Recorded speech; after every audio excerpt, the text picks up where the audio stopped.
Okay, so in this video, I just want to show you a floor I've been working on.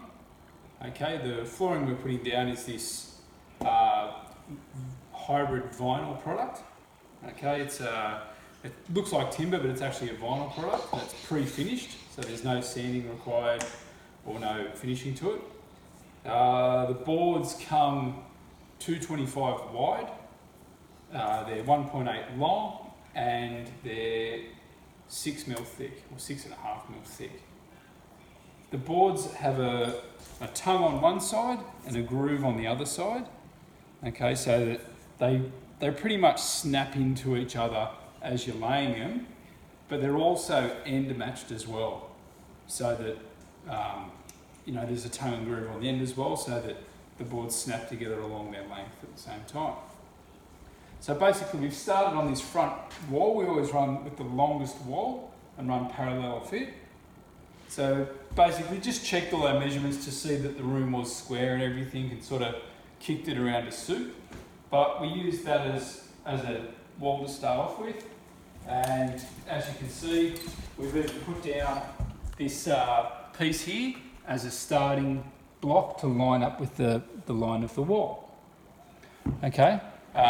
So it's important when you're doing this floor, or any floor that you're putting down, whether it's a floating floor like this one, or if it's actually going to get fixed down, you always leave a gap around the outside of the perimeter of the room to allow for that floor to move and expand if it needs to. Okay, so you can see here that we've been using these packers. Okay, I've got 8mm packers here. Now that's what this product manufacturer recommends. Other floors I've done, solid timber floors, recommend a 10mm gap. So just go off whatever the manufacturer has asked for. So that gap has to be left everywhere around, anywhere it butts into a wall, or even, as you can see over here, where we've butted into the kitchen. Okay, so like this here. Okay, you can see that I've left a gap through here as well. And I've left a nice even gap through there. I've taken my time to cut it neatly, because what I'm going to do is I'm going to fill it with a coloured caulking, like a Sikaflex, so that it fills in the gap and it allows for a bit of movement as well. Okay, so that'll be all around the kitchen. Everywhere else gets covered by skirting boards, like you can see here. Okay, so here the gap is underneath and the skirting board covers that gap, and then the boards can move under the skirting if they've got it. Okay? Because this is an extension that I've done, we're standing in the old part of the house, and in here is the extended part of the house. So what's required here is every 6 metres of floor, you should stop the floor and put a joint in it, just to minimise any chance of movement. If you try and go too big, any movement is exaggerated and made worse. So what I've done is I've put a joint in the floor here between the old part of the house and the new part of the house, because I was just concerned that they'd move at a different rate and you'd end up with a crack through here or movement through there, and the boards would want to twist and move.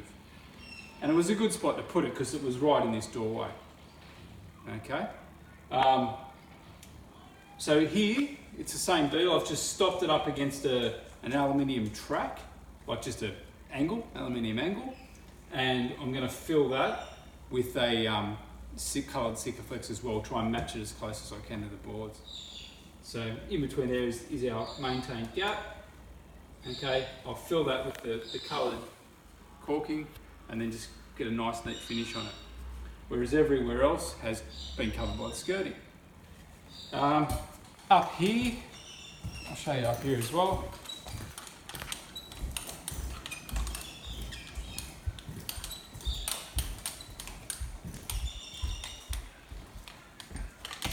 Okay, here's the same deal. You can see here, actually, this is where I'm up to.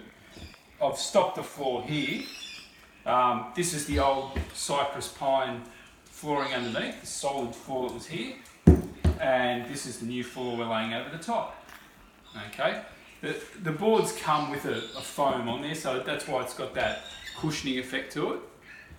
But what I've done here is, because I just want to finish up to here, get that part of the house done, I'm not too worried about this part yet.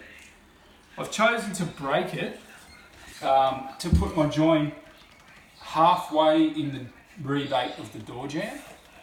Okay, so you see how that board finishes halfway between that rebate of the door jamb. Now the reason for that is so that when this door shuts, okay, when this door shuts,